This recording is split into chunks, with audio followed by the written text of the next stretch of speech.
Et tout d'un coup, Plume s'est levée. Avec ses 7 mètres de haut, elle a pris garde à ne pas se cogner aux poutres de la salle de répétition. C'est que Plume a plutôt l'habitude d'évoluer en plein air, dans la rue. Son histoire, ce sont eux, les élèves de l'école Jean Bart de Mireuil qui l'ont écrite. Alors forcément, ça cause de bâtons magiques, d'un méchant monstre qui veut détruire sa cabane à oiseaux. Mais au fait, les enfants, c'est qui Plume? C'est une petite fille. Moi, tout ce que je sais, c'est qu'elle est alliée avec les oiseaux et qu'elle veut combattre un méchant.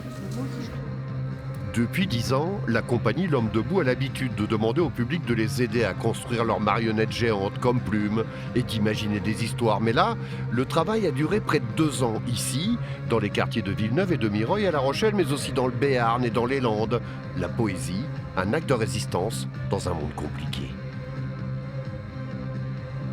Des gens qui sont des voisins, qui vivent dans le même quartier, qui sont des voisins mais qui vivent dans la même ville ou même à des échelles un peu plus grandes de territoires ruraux dans lesquels on travaille, et bien à un moment vont se réunir.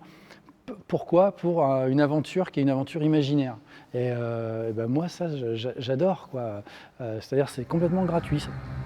Plume est donc née l'hiver dernier grâce aux habitants qui l'ont patiemment construite avec les membres de la compagnie Poitevine et un peu grâce aux enfants aussi. Et vous allez faire quoi dans cette histoire alors? On va imiter des oiseaux. On va jouer le rôle des oiseaux pour défendre Plume et sa cabane. Ils vont être en plein milieu de l'histoire et ils ne maîtrisent pas du tout. Là, ils ne savent pas du tout ce que ça va provoquer chez eux, quoi. Mais je pense que ça va être un truc vraiment impressionnant. Samedi à 16h, Plume fera ses premiers pas au grand air sur l'esplanade de l'Encan. Son histoire, elle nous la racontera début juin dans les quartiers de La Rochelle pendant 24 heures. Enfin son histoire, leur histoire, ou plutôt notre histoire.